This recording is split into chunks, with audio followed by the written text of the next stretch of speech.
What's up guys, and welcome back to the Superhero Buzz, where we cover the latest in everything comic book movie related. I am your host Noah, and in this video, we are going to talk more about the Morbius post credits, and what they could indicate for the future of Spider-Man, and more importantly, which Spider-Man. And it may not be who you expected. We also have some comments from the director, where he explains how Morbius fits into the live-action Spider-Verse, and I'm here to break everything down for you. But first, if you could, hit that subscribe button so you can get the latest buzz and everything comic book movie related. This will also qualify you for my new giveaway, so watch till the end of the video for the rest of those details. Anyways, there's quite a bit to unpack, so need I say more? Let's dive right in. Now I have to be honest with you, I'm starting to get a little bit worried about Morbius. With Morbius hitting theaters next week, the early reviews are in, and it turns out they're not that amazing, no pun intended. But why is that? Well, it turns out they might have cut a few scenes from the film, because it turns out that Sony removed a few Spider-Man connections, which would have further connected their universe, or the SMUC to the main MCU, which is definitely not a good look for the film just a week ahead of its release. And on top of that, they're also trying to spoil the film, which I guess means they're worried about the fans' reactions. Now, what if I told you that Sony's actively trying to spoil the post-credits, which a lot of you were super confused about in my last video, but in case you missed it, here's a quick recap.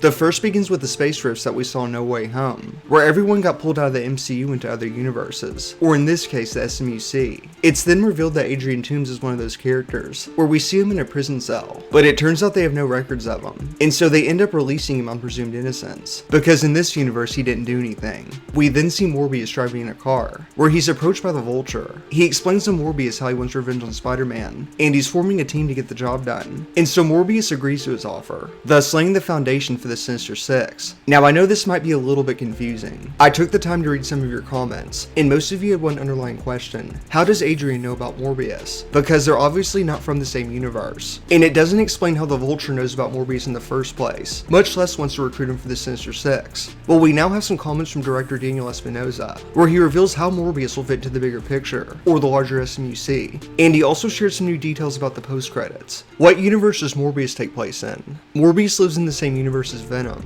It's the universe where we saw Venom leave at the end of Let There Be Carnage, and return to at the end of No Way Home. Let's shift to Michael Keaton, who we did see in your Morbius trailers. Is he the same character that we saw in Homecoming? Yes, he is. How did he get to Venom in Morbius' universe? At the end of Let There Be Carnage in No Way Home, and in No Way Home itself, it clearly establishes how one character can travel from one multiverse to another. The events in No Way Home had the effect of transferring both Venom and Vulture, and maybe other characters, from the MCU to the Venom universe, back and forth from the MCU to the Venom universe. How did Adrian Toomes get his Vulture suit at the end of Morbius? If you look closely, you can see it's not quite the same suit from Homecoming. He's a pretty resourceful guy. Is Vulture and Morbius setting up the Sinister Six? Well, he is recruiting teammates, and he's enticed one already, and so it certainly appears to be. Does Spider-Man exist in their universe? Of course, but which Spider-Man? It is my understanding that the audiences will find out very shortly. Now, his last remark was very cryptic. It leaves us speculating on who he's referring to, because once the Sinister Six forms, they're all coming after Spidey. But my spider senses tell me it'll be Andrews, because there have been reports of Sony wanting him back for multiple projects, and they recently addressed the Make TASM 3 movement on Twitter. Officially, I mean.